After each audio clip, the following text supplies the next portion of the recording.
O casamento que Deus restaurou, quando a dor levou ao arrependimento. Era uma tarde de sábado, o sol ainda forte, mas o vento já começava a refrescar as ruas do bairro onde moravam. Maria arrumava a casa enquanto esperava o marido, João, voltar do trabalho. Eles estavam casados há 12 anos, e embora a vida não fosse fácil, sempre tinham se apoiado um no outro. Ou pelo menos era o que ela pensava. Naquela semana, porém, algo estava diferente. João chegava mais tarde, respondia com monossílabos e o celular, que antes ficava sobre a mesa, agora era guardado no bolso como se fosse um segredo. Maria sentia um nó no estômago, mas não queria acreditar no que seu coração já suspeitava. A descoberta que doeu como faca. Na quinta-feira seguinte, Maria estava na cozinha preparando o jantar quando o telefone de João tocou. Ele havia saído para resolver um problema no trabalho, mas o celular ficou sobre a cama. O nome que apareceu na tela foi como um soco no peito. Ana, amor. Ela não queria bisbilhotar, mas a curiosidade e a dor foram mais fortes. Abriu a conversa e viu mensagens que não deveria ter visto. Não vejo a hora de te encontrar de novo, você é tudo o que eu sempre quis, ninguém entende a gente como a gente se entende. As palavras queimavam seus olhos. Maria sentiu as pernas fraquejarem.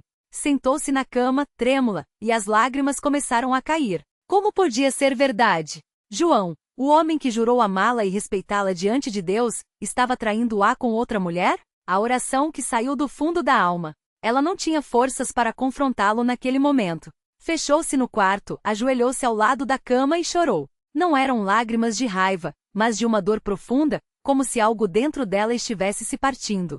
Senhor, começou, sem saber o que dizer. Não eram palavras bonitas, nem uma oração decorada. Era um clamor. Senhor, o que eu faço agora? Como eu aguento isso? Eu não mereço isso, mas o Senhor sabe o que é melhor. Me dá força, porque sozinha eu não consigo. Ela lembrou das palavras do irmão mais velho na igreja, que certa vez disse: Deus não promete que a vida será fácil, mas promete que nunca nos deixará sozinhos. Naquele momento era tudo o que ela tinha. O confronto que mudou tudo. No domingo seguinte, Maria foi ao culto como de costume, mas seu coração estava pesado.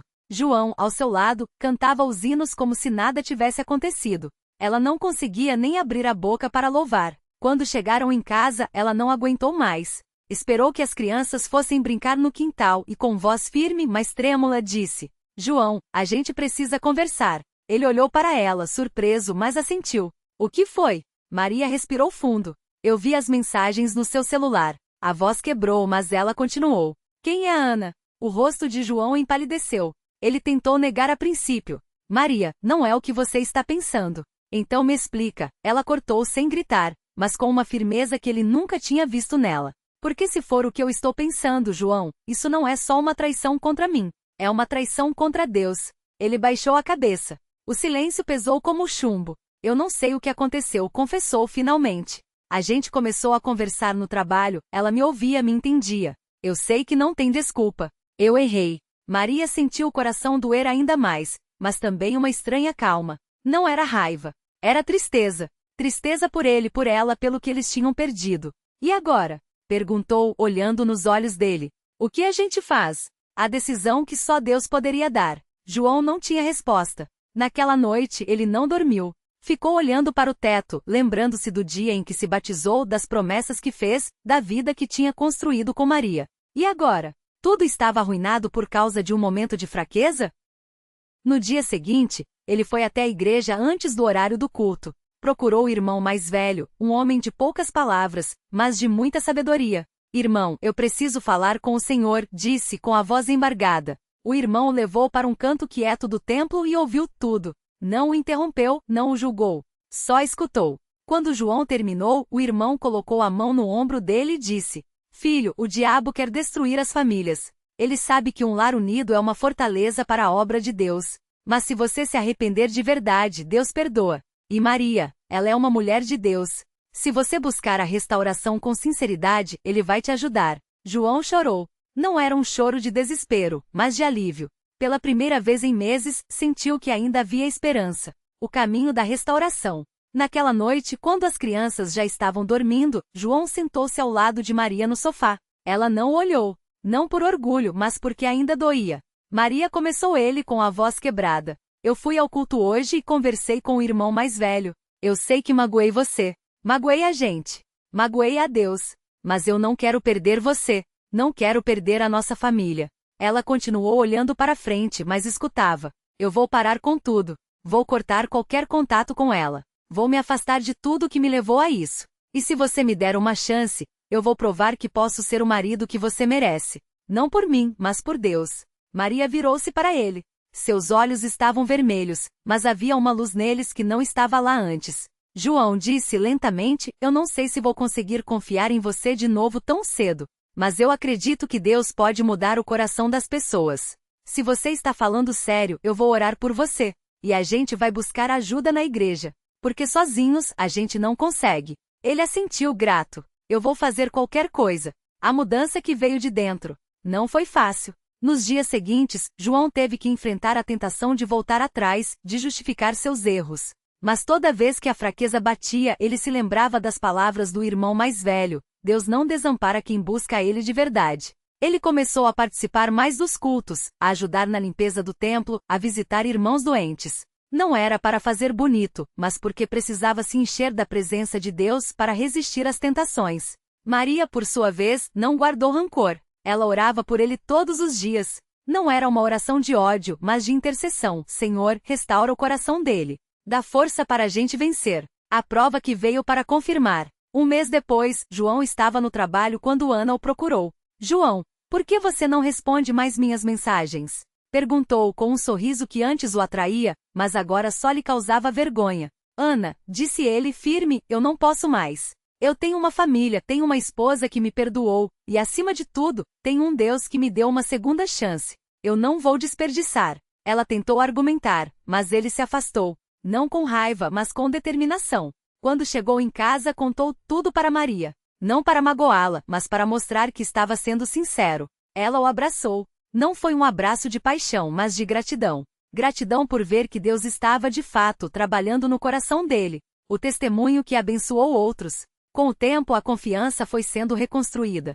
Não da noite para o dia, mas passo a passo.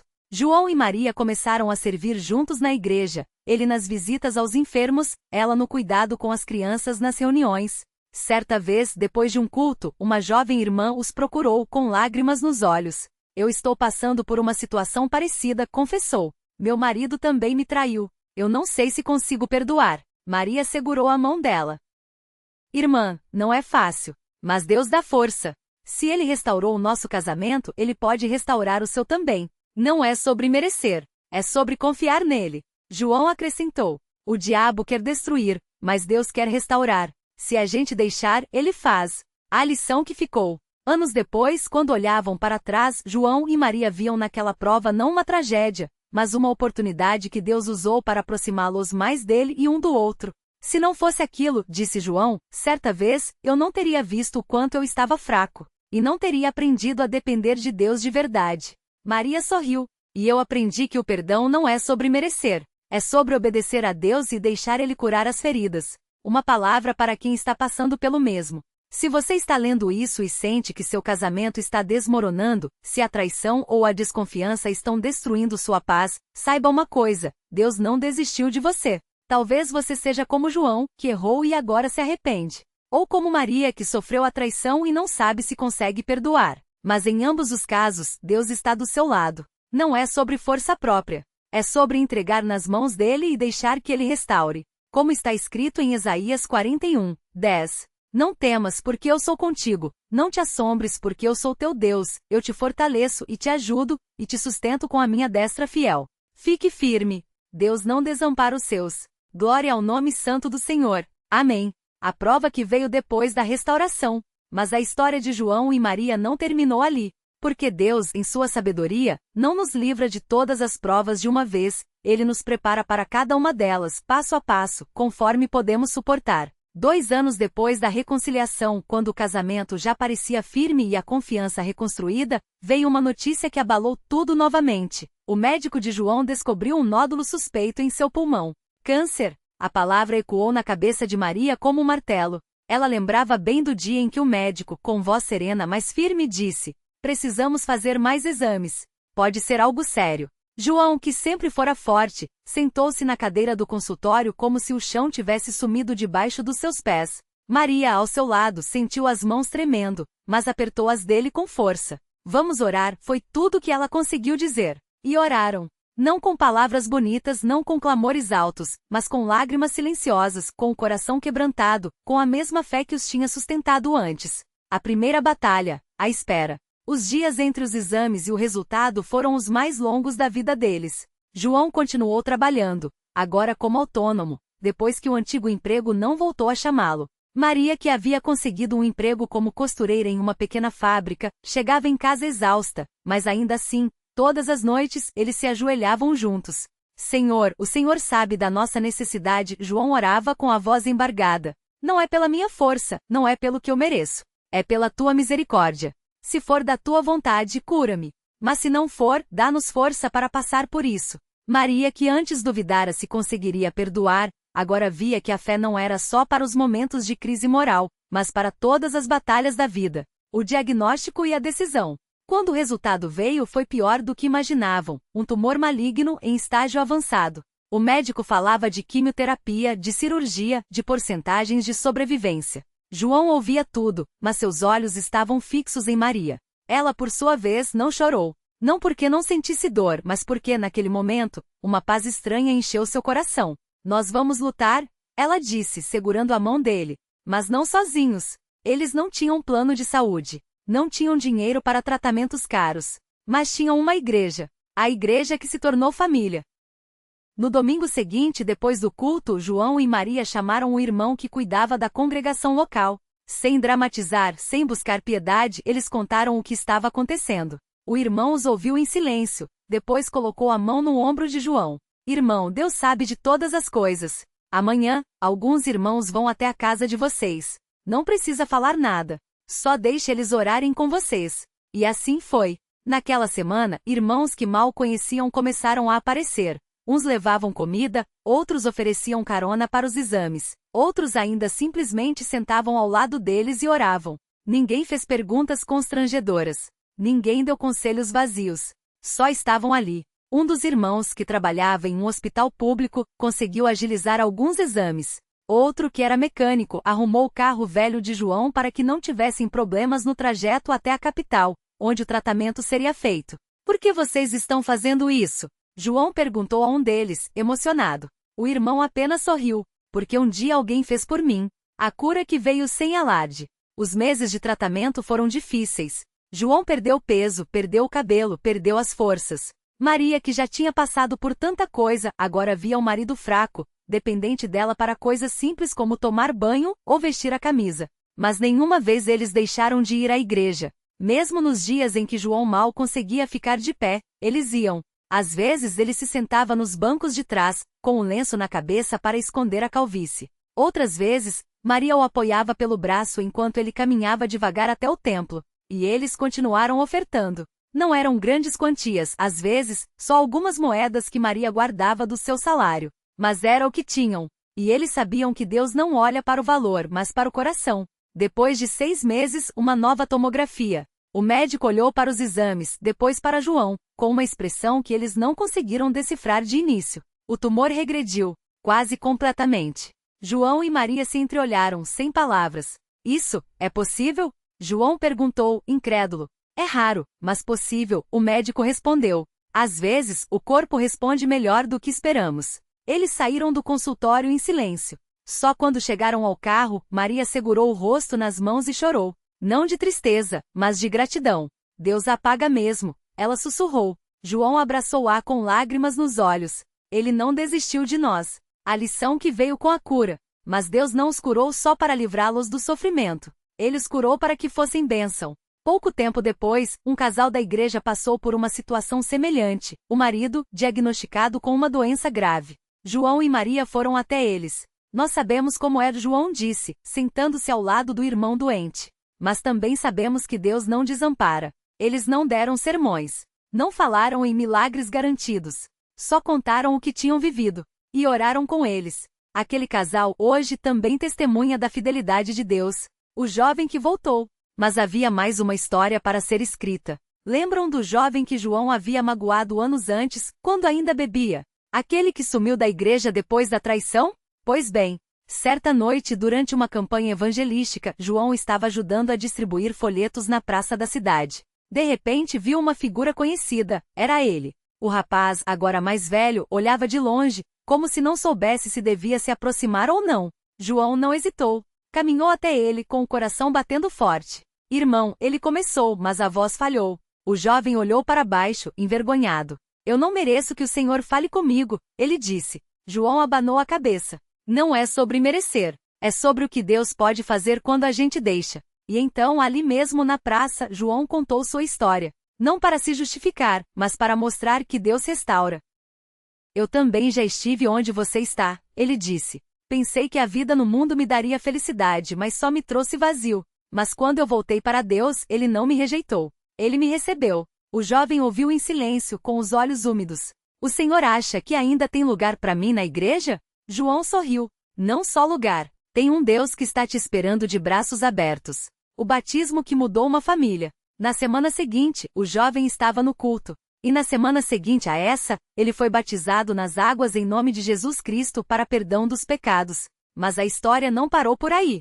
Porque aquele jovem, depois de batizado no Espírito Santo, começou a falar de Jesus para sua família. E seu pai, um homem endurecido que nunca tinha pisado em uma igreja, começou a ouvir. Se Deus mudou meu filho, talvez ele possa mudar a mim também.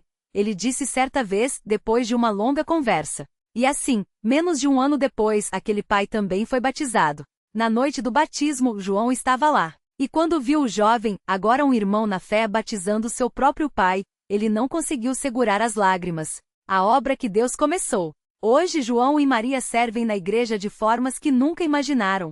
João ajuda na visitação aos doentes, levando não só palavras de ânimo, mas o testemunho de quem já esteve no vale da sombra da morte e viu a mão de Deus o tirando de lá. Maria trabalha com as irmãs mais novas, compartilhando como Deus a sustentou nos momentos em que ela achava que não aguentaria mais. E aquele jovem? Hoje é um cooperador. Ajuda na limpeza do templo, na distribuição de folhetos, e sempre que pode, conta sua história. Se Deus pode usar um homem como João, que já esteve perdido, ele pode usar qualquer um. A última lição, não é sobre nós. Uma vez, um irmão mais novo perguntou a João: como o Senhor conseguiu passar por tudo isso? João pensou por um momento, depois respondeu: eu não passei. Deus me carregou. E é isso que eles aprendem, dia após dia, que a fé não é sobre a nossa força, mas sobre a fidelidade daquele que nos chamou. Uma palavra para quem está lendo. Se você está passando por uma prova que parece não ter fim, seja uma doença, uma traição, uma crise financeira, ou até mesmo a sensação de que já errou demais para ser perdoado, ouça isto.